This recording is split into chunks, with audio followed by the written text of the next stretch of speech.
Hey, what's going on? It's Jason Lucchese with the No Flipping Excuses channel. I am so excited. Mr. Jason Palliser is in the studio today. What's going on, dude? How are you, man? I am doing really, really good. You're back in the damn studio. I know. We doing some chop suey or chop suey? Jiu-jitsu? Chop suey with some shrimp and steak. Okay. I'm just making sure. But hey, we're going to hop into an amazing episode today. How to get your first deal closed without using any of your own money. But before we dive into that, we are seeing that nearly 70% of you are not subscribers. So with that said, I want you to hit the subscribe button below. Make sure you give this video a thumbs up. I'm sure you're going to want to do that right now, since we're going to be sharing some high-level information.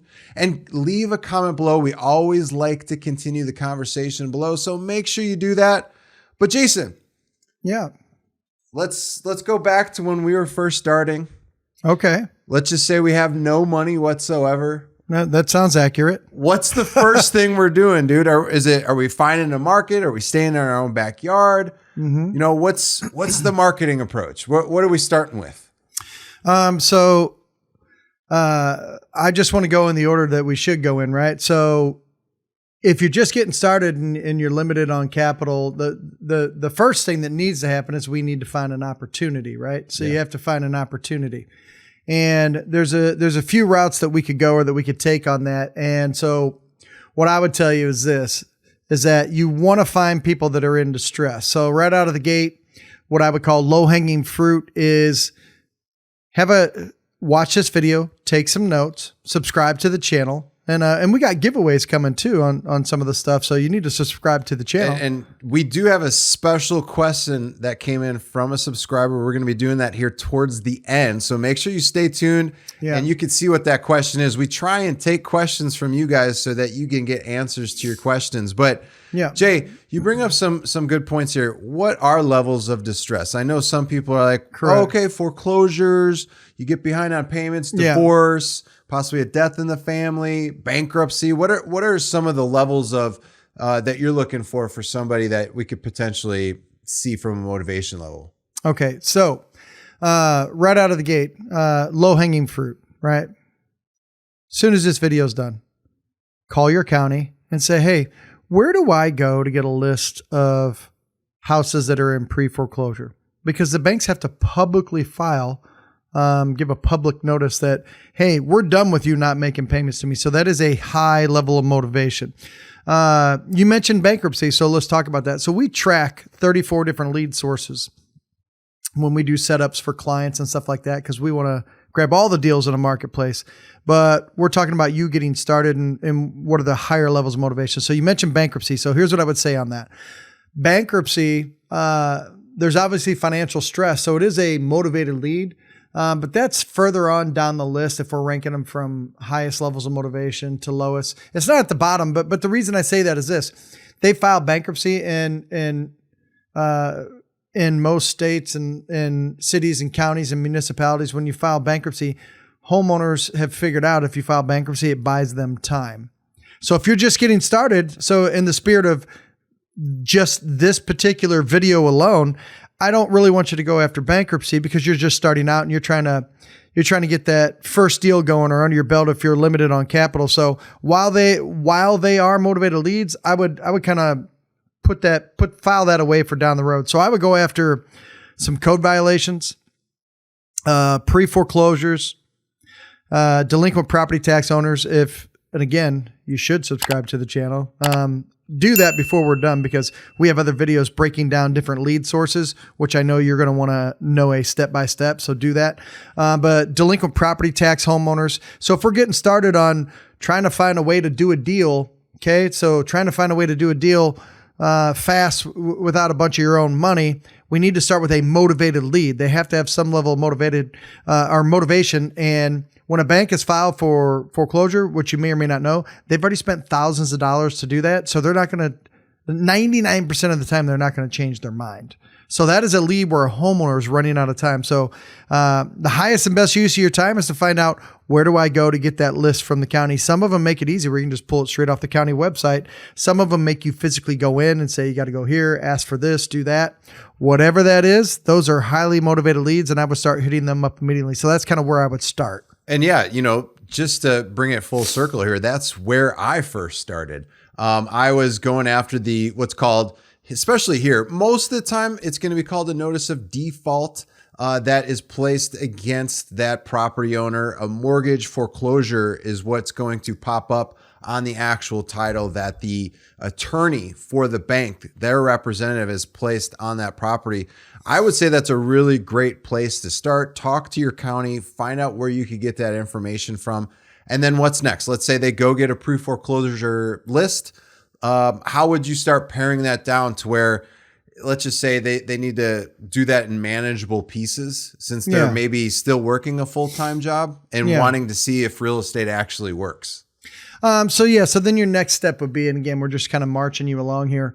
The next step would be to take that list. Maybe there's 200 on there, and as you're listening to this right now, you're like, well, yeah, if I'm trying to piece this together and get a deal closed without using a bunch of my own money, what do? I can't really devote the time to talking to 200 people. So what I would do is narrow it down to some areas that you'd like to invest long-term. So as an example, there's 200 people that are in the county that are going towards foreclosure, right? So what I would do is try and pare that list down to a quarter of its size. So let's try and get it down to 50. And what I would do is just take an area that you want to farm or that you like. So even though, let's say this sample size area here, I'm just kind of this whole surface area, I just want to chop it into a little piece, like these 3 zip codes out of all the 200 addresses. I'm just going to focus on these and try and narrow your scope down to 50.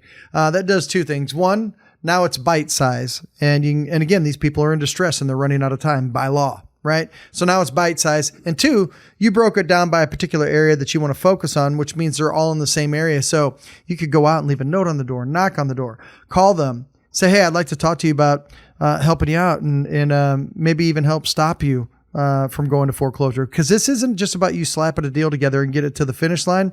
You should always lead with trying to help the homeowner and speaking to them in a manner that and working with them in a way that they want to hear. Meaning, don't just be like, hey, I know you're in a pickle. Hey, you bring up a great point, because I was taught you never go up and say, hey, found your information at the county. I know you're probably a little behind. That's probably not a great approach. Like if I'm coming to your door and like life's not too good right now, you're about to lose the house. Yep. You don't need somebody else coming in and knowing, hey, I know about your financial situation. That's not good, because when I was in that spot, like just getting started, I would go and do the door knocking stuff. Yeah. And I would just go up and, just like you said, be polite. And I would and here's a big thing. Here's a big tip for you. Don't go knock on the door with 2 of you from like 2 dudes, because I did do that. It's kind of more of like a threatening way. But if it's you and maybe like a female, that's fine. It's a little less intimidating. But to get back to it, I just simply went up, said, hey, are you guys possibly interested in selling your home? We're investors. We really like this area. And we were just coming around introducing ourselves. If they say no at that point, then I say, hey, well, I just want to let you know I got your information through the county, and I saw that there's a little bit of trouble right now going on with your mortgage company. Yeah, I would say it like that, and that way they know that but you're not saying it in a way that's being rude.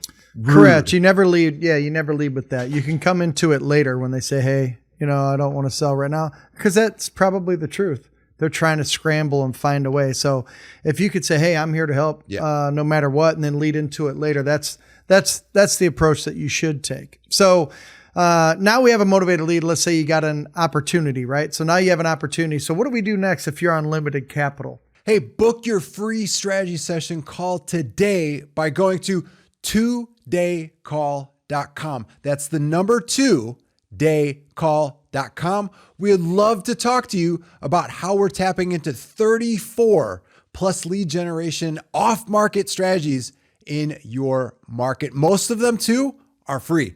Let's talk about it. Let's see how we can help you and your business thrive right now. Head on over to 2daycall.com. Talk to you later. Bye. And we spoke about this a little bit in a previous video. Again, so subscribe to the channel and start binge watching.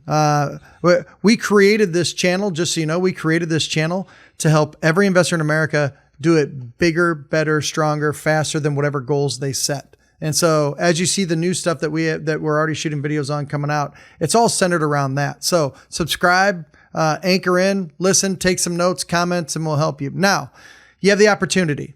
The next thing that we need to do, if you're limited on capital, I always tell people that it's one of two ways at that point.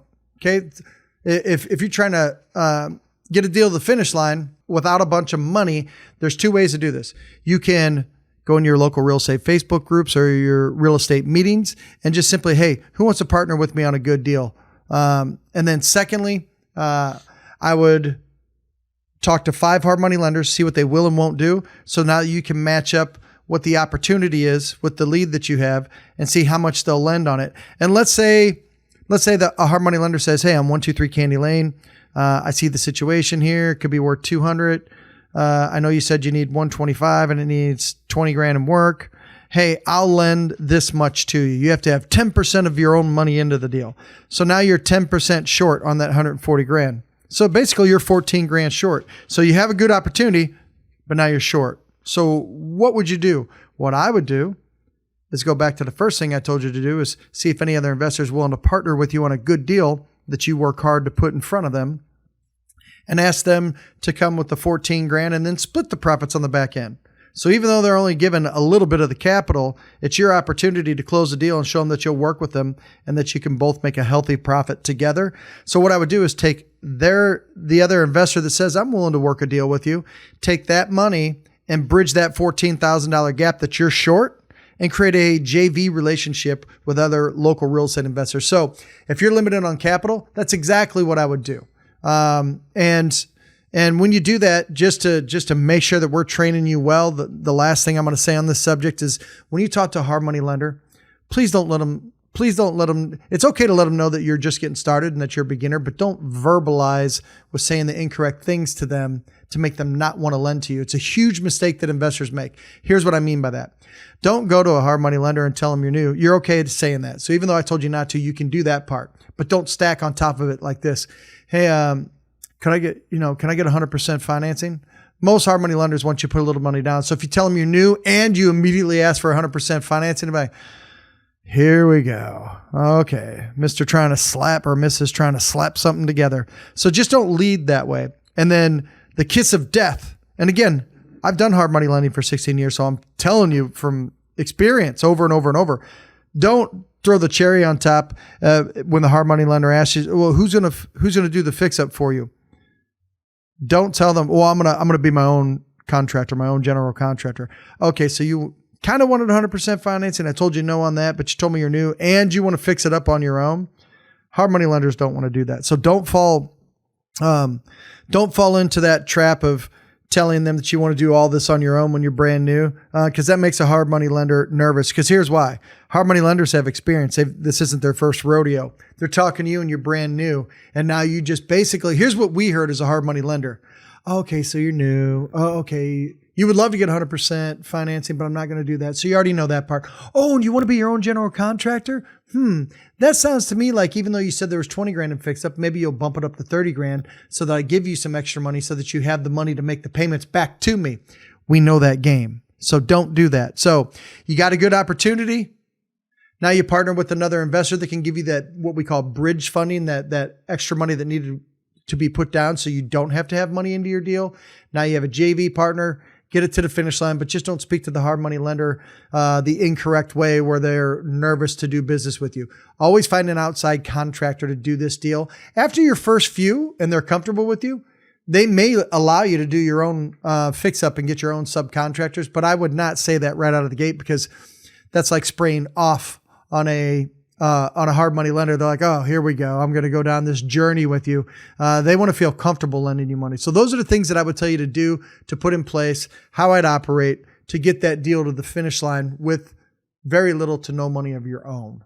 So. Yeah, I really like that. I like that we're, really covering all of the steps that are needed to be doing deals with using none of your own money. And the great thing is when I was doing a lot of this stuff with the pre-foreclosures, we did simple A to B, B2C transactions, which we will discuss in other videos. We have already on other videos, but we'll be discussing it even more so that you can do deals using none of your own money, even on those transactions, even with where we're at right now with mortgage companies. You could still get A to B, B2C deals done and not have to worry about that. But hey, we've got something really special here. I feel like I am, from the old school, like late 80s, early 90s, the Grammy Awards, to where somebody's bringing me up an envelope. Like before it got all crazy and stuff, when Billy Crystal was, the person doing that was when it was really good. Yeah. But we have a question coming in from our YouTube subscriber. So Jason, let's see what it says here. It was a little hard to open. And again, put comments on the videos. If you're unsure of something, ask us questions so that we can answer them, and we'll develop a new list of questions that we start randomly pulling. Yeah, so drop a question below. You could be on our next little Grammy Awards, or it was Academy Awards for movies. So Jason, this question comes in from Darlene. How do I find bank foreclosure properties? Bank foreclosure properties. Yeah. So I'm assuming properties that are already listed, or maybe they're about to become listed, maybe currently off market. Yeah, correct. Okay. So you want to fillet that whole thing wide open here? Yes. Okay. I love that let's butterfly fillet it. Okay. We'll butterfly fillet it. Okay. So, hey, how do I find a bank foreclosure property or bank owned property? There's two ways that we can do this. It's the front end or the back end. So I'll talk about on the front end. We just talked about pre-foreclosures. Okay. So we just talked about pre-foreclosures. Well, before the bank files for foreclosure, there's a department at the bank, okay, that handles all the people that have missed their payments, but they haven't filed for foreclosure yet. So it's not a pre-foreclosure lead. You can't find it anywhere. You can't go to the county and find it. So what you can do is you can go to the bank. You can go to your local banks. I would start with local banks and credit unions and say, hey, can I talk to your non-performing asset manager? So can I talk to your non-performing asset manager? They're the ones in charge of trying to get all the people that are behind on their payments back to current. Okay. So what you can do is talk to them and just say, hey, I would love to talk to you about some of these assets before you spend thousands of dollars to file for foreclosure. If there's any that you really, really want to get off your books, I'd love to work with you, and I'll see what I can do to help them get current. Sometimes we work with the homeowner to help them get current. Sometimes we may end up buying the asset to remove it from your delinquent list, because I know your ability to lend more money out to the marketplace is directly related to the number of delinquencies you have. So I'm very conscious of that. So I'd like to help reduce that number for you and make your job easier in any fashion that you see fit. That's one way. Now, on the back end, so Darlene, on the back end, how do we find these bank-owned properties? Because over here, there's money owed to them, right? And it's not foreclosed yet. But on the back side of it, if houses go to pre-foreclosure and they're sold at auction, or they're trying to get sold at a foreclosure auction, some of those houses don't get sold. So people bid on the house, and maybe the bid doesn't meet the minimum that the bank needs. So they say, no, this house is officially not sold, and it becomes an REO property, real estate owned. These banks the banks are in the business of lending money and collecting a spread on the interest. They're really not in business of taking over houses, painting a fence, cleaning up the yard, doing the roof and this and that. They're not in business for that, but they just had a house that they foreclosed on that nobody bought or didn't meet the minimum bid. So now they do have REO properties. So what you can do is find out in your area, just call a ton of realty offices in town or talk to your title companies and ask, hey, do you know who the REO agents are? Who are the REO agents, the real estate owned agents? These banks hire these agents and say, okay, it didn't sell at foreclosure auction. Here's 50 houses that we need you to sell. Become best friends with these REO agents. Most banks will just hire one agent. They don't sprinkle it out between 50 agents. They'll hire one agent or one agent's office to handle all of their foreclosures. So if you can become best friends with an REO agent, then you can start to get access to these properties that did not sell at auction. Probably a higher level of motivation for the bank because they already said, I'm done with you not paying me. And they just simply wanted it sold to get their minimum amount of money back. But, that didn't happen. So now they're like, now we got to sell these dang things. And so what you can do is become best friends with your local REO agents that handle all the foreclosure properties to go ahead and sell for the banks.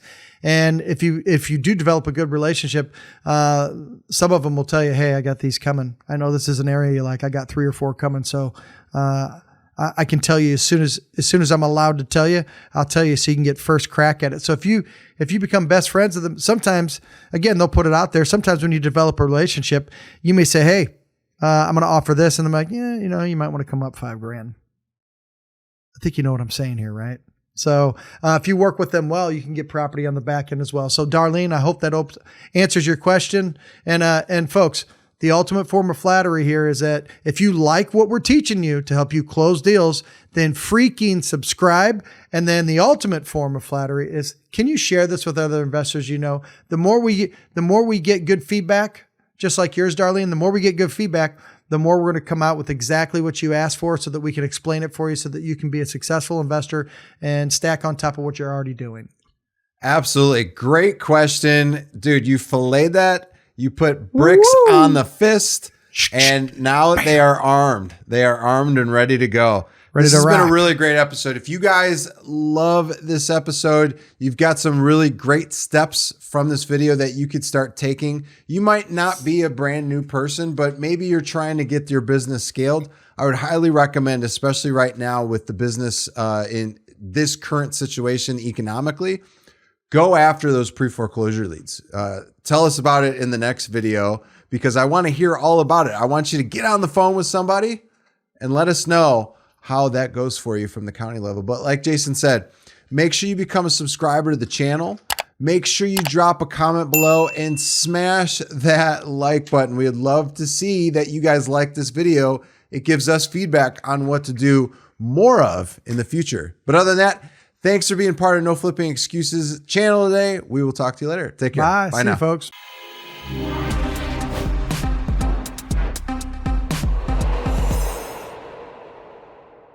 Hey, while you're learning, stop for a second and get the book, The Art of Flipping Deals. Here's how easy it is.